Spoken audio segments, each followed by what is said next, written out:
Hello, and thank you for giving us another opportunity to spend some time with you on Stairway to Health, brought to you by Health Experts Canada. We've got some great ideas, new information, and hopefully a few laughs for you today. Who knows? If you're not careful, you may learn something.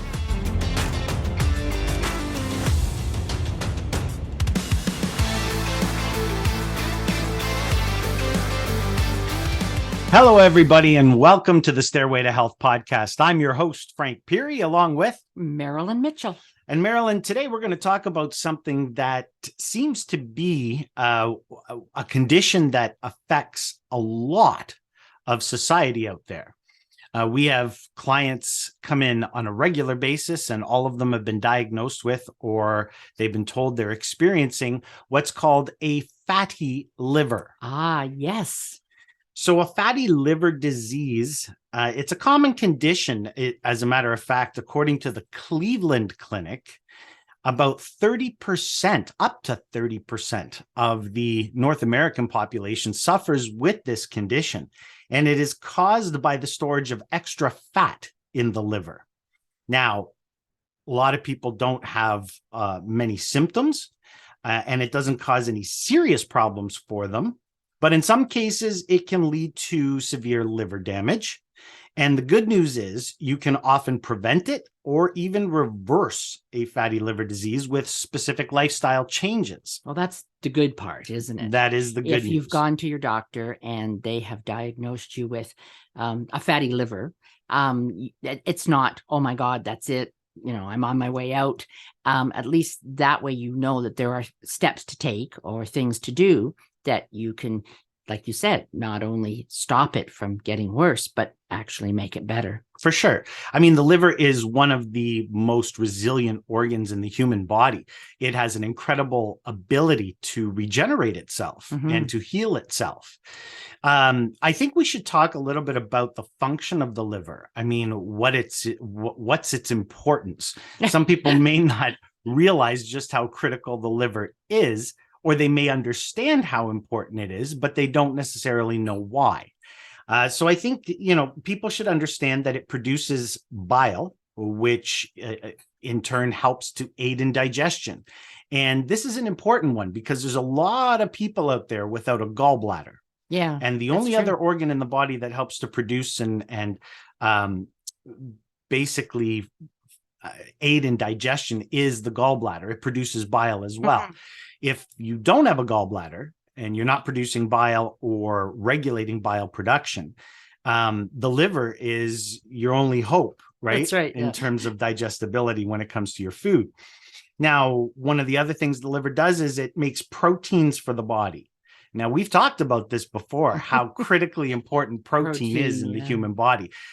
When people are looking for weight management, weight loss, fat loss, protein is critically essential for so many different components widespread throughout the body, different cellular function. So very, very important. It converts nutrients into energy. When you're feeling sluggish or fatigued, it could be because the liver is not functioning the way it should be. And of course, what I like to stress to most people is it's the main filtration system for the human body. So everything that comes into the body has to filter itself through the liver. And, I remember being taught years ago about the liver, that everything that we do it goes through your liver. And some people just think it's what you eat. But that's not necessarily true. It's everything we breathe. It's, we put on chemicals and that on our body. The liver is there to detoxify and help us out. So it's like whatever you're breathing, eating, doing, putting on, the liver is responsible. Yeah, absolutely. The now you're not talking about bathing in chemicals. You're talking about like body lotions, deodorants, like the standard cosmetic products that are available for face, body care. I mean, everything enters the body, even subcutaneously, like through the skin, it gets absorbed and the body has to process it out. So you're right. I mean, it's everything. It's not just what we eat. The interesting thing about a fatty liver or fatty liver disease, There's two types. And you see, everybody automatically jumps to the conclusion that it's alcohol based. Isn't that sad though? It It is. is really sad because we know how many of our clients have been diagnosed with fatty liver. And the first thing out of their mouth is, I don't drink that much. Yeah, I don't drink them. Well, how much is too much? Well, Right? you I know. mean, that's a question.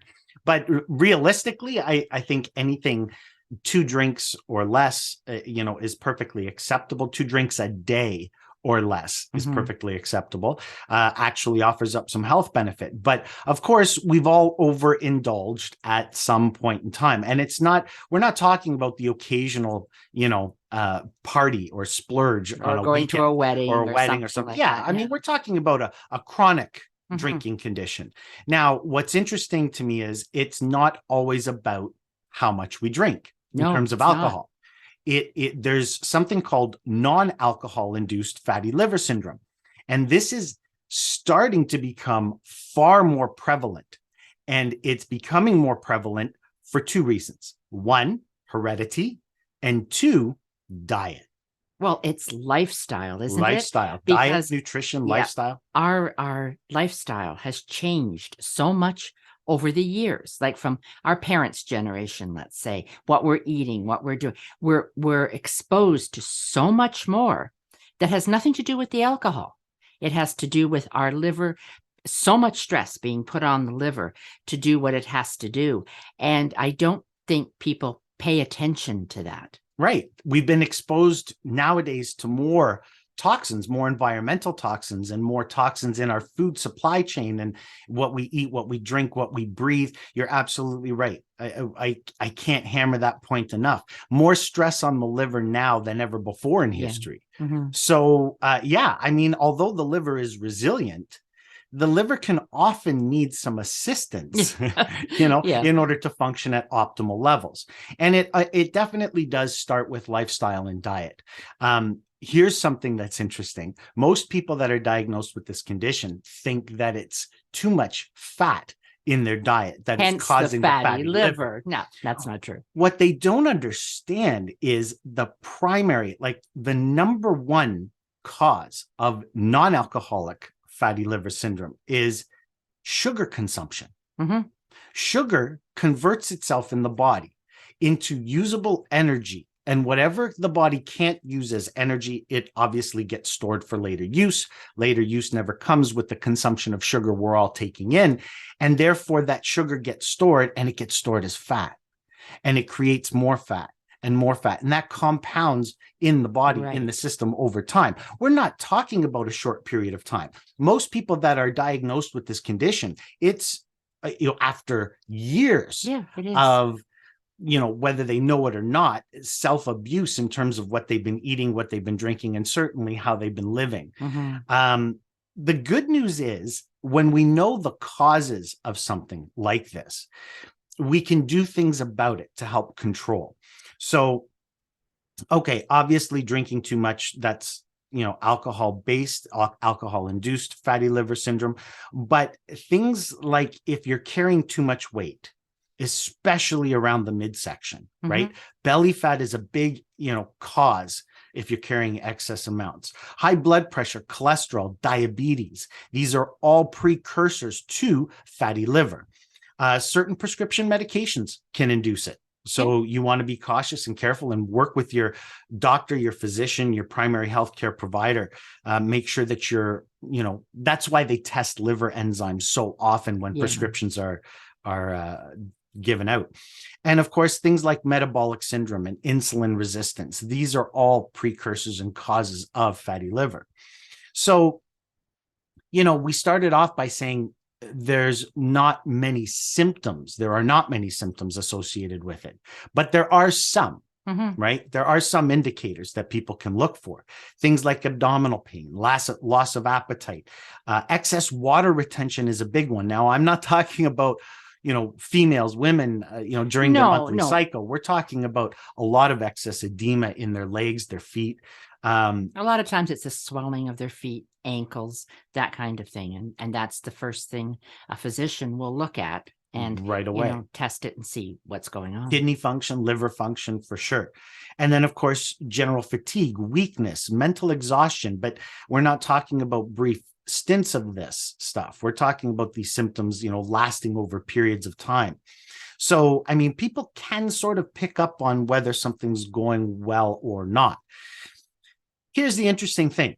When you're diagnosed with it, or if your doctor suggests that you have it, not only do you have to take a serious look at your diet and your nutritional habits, but there are supplements that can help, right? There's a lot of nutritional supplements on the market, whether it is a specific liver cleanse or liver flush, right, to help tonify, strengthen, purify the liver to enhance its function and capability.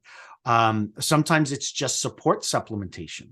And there's a lot of herbal extracts for that. Yeah. Right. Milk thistle is I was going to say milk thistle is probably the most popular one that people would think about. For sure. Dandelion, milk thistle, nettle. There's so many different things that people can look for. But, you can also do something as simple as in the morning, first thing in the morning, you get up and have warm water or cold, whatever your choice is, and put some lemon, freshly squeezed lemon in it.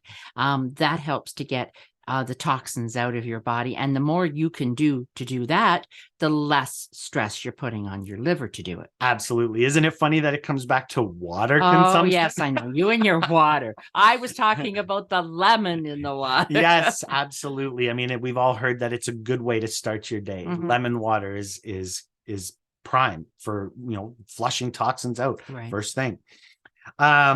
So reducing sugar in the diet, losing weight, exercising regularly. I mean, making these simple lifestyle changes, limiting and watching your alcohol consumption. And then, of course, eating an optimally healthy diet. And most healthcare providers or practitioners, nutritionists such as ourselves, will really tell people to hone in on things like the Mediterranean diet, because it does offer up a nice balance for the body nutritionally to help that liver along.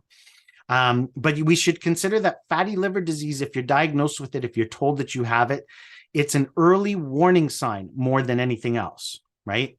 You've got to be careful that it doesn't progress. You don't want it to lead to worse conditions down the road, but it is manageable. Yeah, and it can even be improved. Absolutely.